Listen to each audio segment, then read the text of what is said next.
Welcome back, Crammers, to question 21. Find the highest common factor of 240. So we can simply write here 200 and 420. Now, when trying to find the highest common factor, we have to continue to divide it by a factor until we can no longer divide it by a common factor. So we can see here 200 and 420 is divisible by 2. So 200 divided by 2 is 100. And 420 divided by 2 is 210.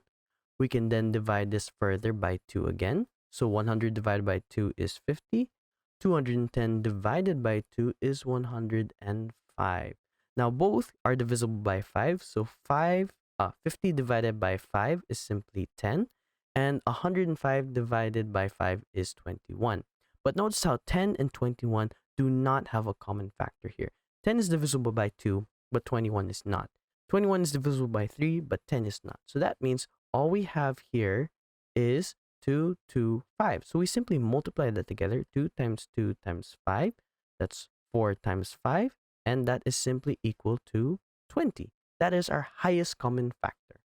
Now we have find the lowest common multiple of ABC. Write your answer as a product of powers of prime numbers. Now, when trying to find the LCM, simply take the smallest value, which is here given as 2, and we find the highest power. So here it's 3.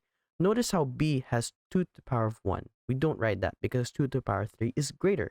So then we move on to the next one, which is 3. We have 3 to the power of 1 and 3 to the power of 2. So we simply write 3 to the power of 2. Then we have 5, and 5 to the power of 2 is greater. Then we have 7 and 7 to the power of 2, and 7 to the power of 2 is greater. And we simply write 11 since it's the only one there.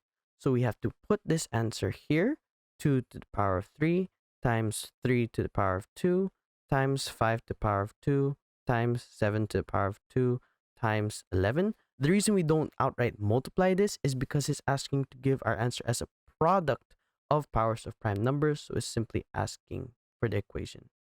Thanks for watching. Cram, then scram.